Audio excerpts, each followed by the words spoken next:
Et le texte précise maintenant, car le soleil se coucha. Ça veut dire que le fait d'insister sur le fait que le soleil se couche nous cache une révélation. Il y a un grand mystère là dans le fait que Jacob se couche au même moment où le soleil se couche. Je vous disais d'entrée que Jacob était un soleil. Donc quand le soleil se couche, j'ai entendu plusieurs prédicateurs dire que quand les anges montaient, ils montaient avec les soucis et les prières de Jacob et redescendaient avec l'exaucement. C'est une bonne révélation parce que la Bible, c'est la sagesse infinie de Dieu. Cas d'espèce de Jacob, avec l'intelligence prophétique que j'ai pu avoir sur ce texte, j'ai compris une chose.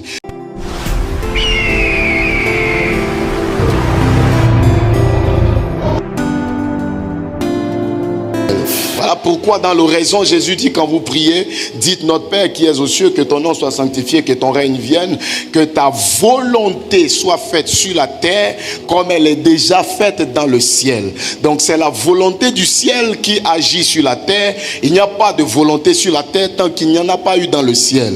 Donc tout ce que nous vivons, tout ce qui nous arrive, c'est la conséquence des mouvements et des actes du monde spirituel. Donc la destinée de Jacob avait déjà été écrite dans le ciel et c'est seulement les entités du ciel qui connaissaient cette destinée. Et c'est la destinée qui a disposé toutes choses pour que le jour que Isaac voulait bénir Ésaü, chose qui était normale et logique parce que le père transfère son héritage à son fils aîné.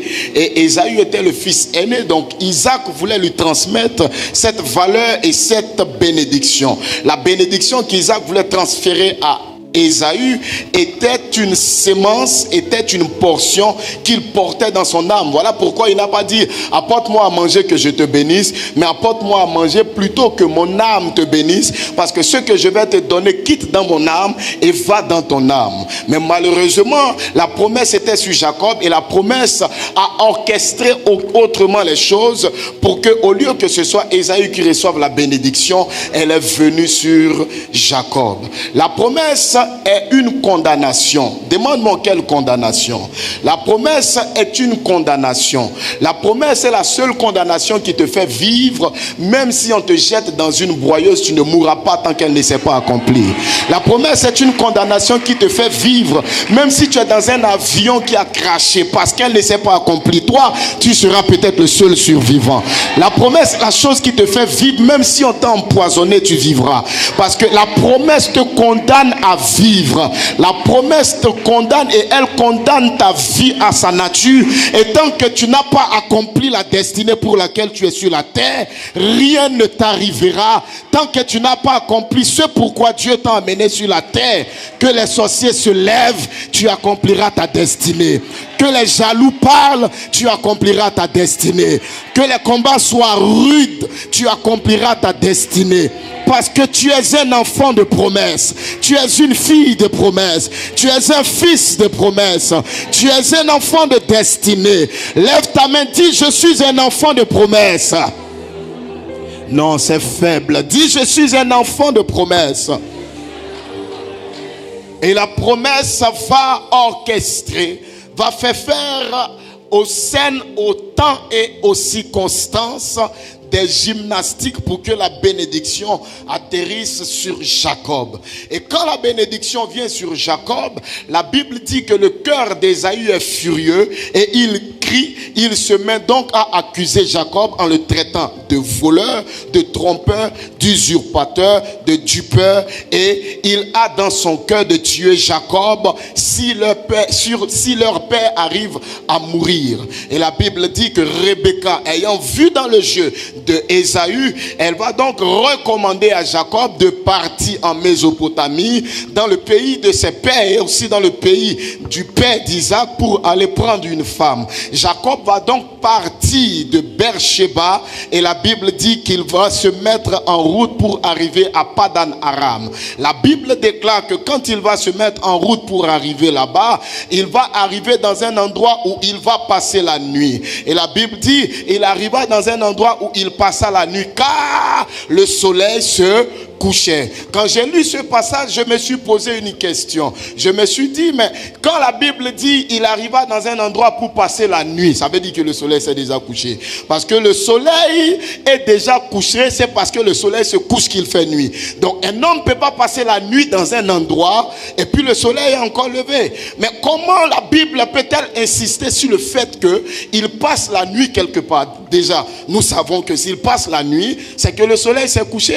Et le texte précise maintenant, car le soleil se coucha. Ça veut dire que le fait d'insister sur le fait que le soleil se couche nous cache une révélation.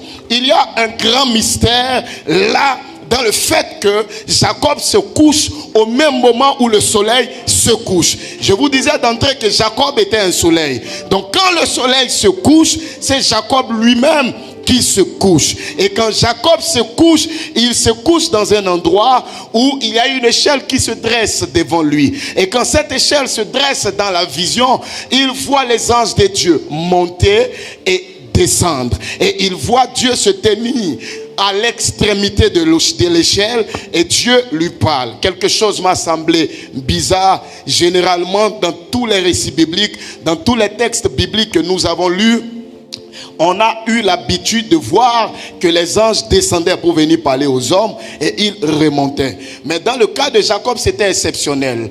Jacob a vu des anges qui, eux, ne vivent pas au ciel, mais vivent sur la terre. Ils vivent sur la portion de terre sur laquelle il s'était couché. Et les anges là montaient et ils redescendaient. D'habitude, les anges descendent et ils montent parce que le lieu où ils résident, c'est le ciel. Mais dans le cas de Jacob, les anges montaient et descendaient. Ce qui veut dire que le lieu où il réside, ce n'est pas le ciel, c'est sur la terre.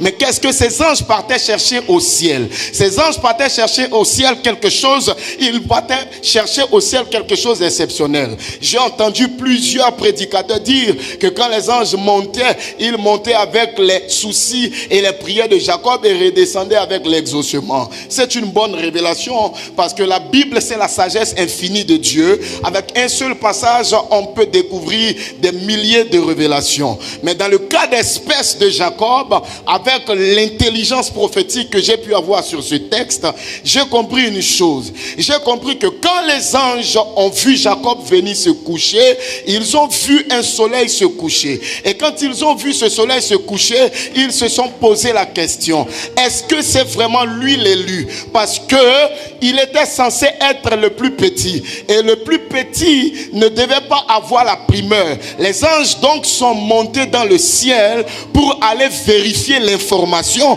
qui stipulait qui était Jacob. Donc ils montaient pour aller voir dans le livre de prophéties. La prophétie que Rebecca avait reçue quand elle était enceinte de Jacob, le livre de cette prophétie était dans le ciel.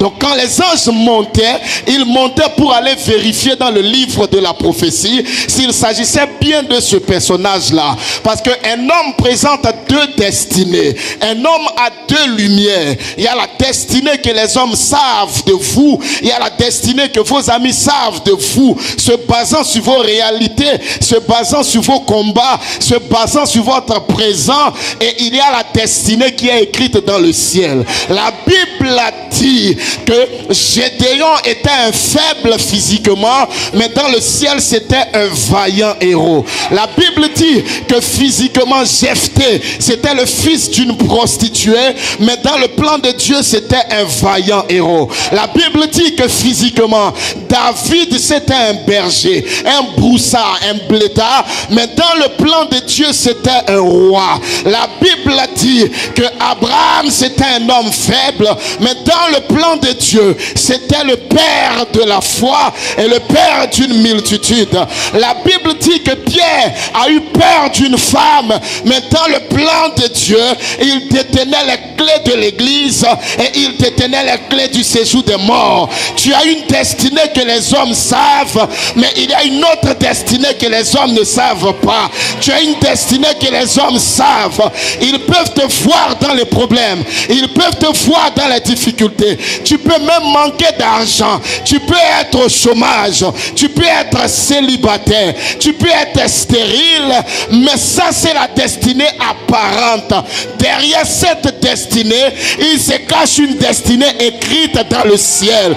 Et les anges, quand ils montaient il peut être vérifié dans le ciel s'il s'agit bien de Jacob. Si c'est vraiment lui qui transporte la présence de Dieu, si c'est vraiment lui qui porte cette promesse. Et l'une des choses qui a fait qu'ils sont montés, c'est qu'ils ont trouvé Jacob couché. La position couchée est une position de faiblesse. La position couchée est une position de faiblesse. Il arrive des saisons dans ta vie où tu es couché financièrement, tu es couché professionnellement, tu n'arrives plus à te lever, tu n'arrives plus à te tenir debout. Quand les anges l'ont vu couché, ils ont dit non, un élu de Dieu ne peut pas être couché, un élu de Dieu ne peut pas être à terre. Mais Dieu a donné une bonne leçon à ses anges, parce que quand ils sont montés, la Bible dit l'Éternel se tenait debout sur l'échelle. Tu peux être couché, mais ton Dieu ne restera pas couché. Jacob était couché, mais Dieu était debout sur l'échelle. Les hommes t'ont fait tomber. Tu es peut-être à terre et tout le monde croit que tu ne vas plus te relever. Mais avant que tu te relèves, ton Dieu se tient debout sur ton échelle. Il reste debout sur ton échelle. Il reste debout pour tes finances. Il reste debout pour affronter l'adversité. Il reste debout pour combattre à tes côtés. Il reste debout pour restaurer ton foyer. Il reste debout pour restaurer tes enfants. Il reste debout pour restaurer ta destinée. Il reste debout pour restaurer ton travail. Il reste debout pour restaurer ta vie. Il reste debout pour restaurer ta femme. Il reste debout pour restaurer tes enfants. Celui qui dit Amen, son Dieu restera debout.